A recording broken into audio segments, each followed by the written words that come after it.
իդեալ համակարգը եկամտահարկի վերադարձի օրենքի շահառուների միջև տեղաբաշխում է մինչև 2.5 միլիարդ դրամի վերանորոգման սերտիֆիկատներ։ 5000 ընտանիք կարող է ստանալ 500,000 դրամ արժողությամբ վերանորոգման սերտիֆիկատ, մոտենալով իդեալ համակարգի ցանկացած խալոցրահ։ Որտեղից դրս։ Տարբեր տեղերից, մասնավորապես հյուսիսային մեր հարևանի մոտ կողմից եւ այլ Հայաստանի հանդեպ, այո, Ռուսաստանից։ Ինչի համար է գալիս այ։ Հայաստանի հանդեպ տարվում է հիբրիդային պատերազմ, այդ հիբրիդային պատերազմը մեկ ակտիվանում է, երբ որ օրինակ ռուսական հեռուստահալիքներով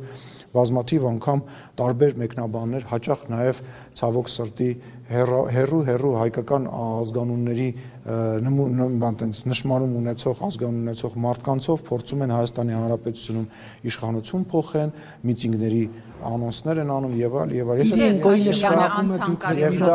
Եվ դա ասեմ, ես զգուշացնեմ, տեղեկացնեմ, կհիշեք հետո խոսքերս, դա 2026 թվականին ել ավելի ակտիվանալու, նույնիսկ չեմ վախենում այդ բանը բարձրաձայն ասելուց, դա հակառակ ազդեցությունն է ունենալու եւ ձեր ասած ենթադրենք X քանակի վարկանիշը, որը որ ունի գործող իշխանությունը,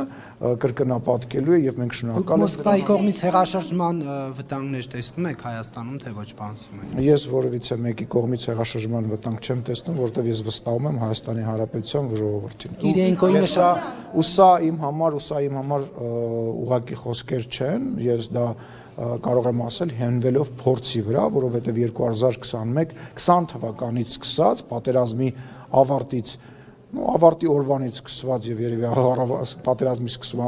օրվանից սկսված Հայաստանի Հանրապետությունում իշխանություն փոխելու նպատակը տարբեր բևեռներից եւ տարբեր կողմերից եղել է գեր եւ կարեւոր նպատակ։ Ինչու է Փաշինյանը անցանկալի Ռուսաստանի համար։ Ինչու՞ ասած որ անցանկալի է։ Մեզ հակառակն են ասում։ Բա ինչ են ուզում իշխանապետը։ Ով է ասում։ Մեզ հակառակն են ասում։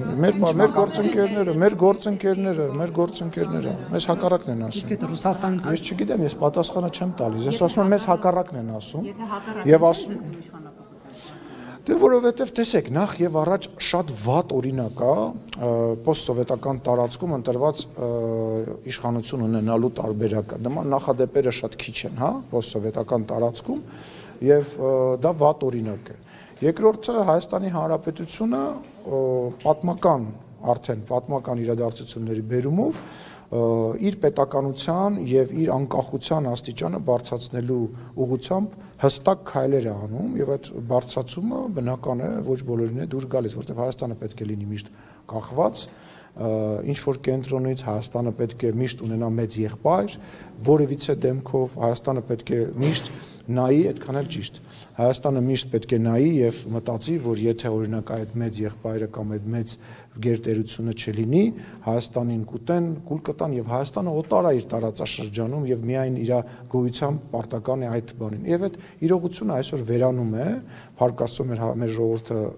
ականջալուր է լինում այն ամենին, ինչ որ մենք բացաձայն ասում ենք եւ ինքն էլ մեզից լավ հաճախ գիտի դրա մասին եւ դա հաճելի տարբերակ չի, որովհետեւ կառավարելի չի այդքան Հայաստանը, ինչքան նախկինում էր։ Պետք է, չէ՞ որ Հայաստանը մակում, տարբեր տեղերում քվեարկի այն ձևով, որ ուզում են այս կամ այն պետությունները պաշտպանի շահեր, պաշտպանի պատերազմներ, պաշտպանի տարբեր իրականություններ, իսկ Հայաստանը ինքնուրույն է որոշում կայացնում, դա հանգեցրել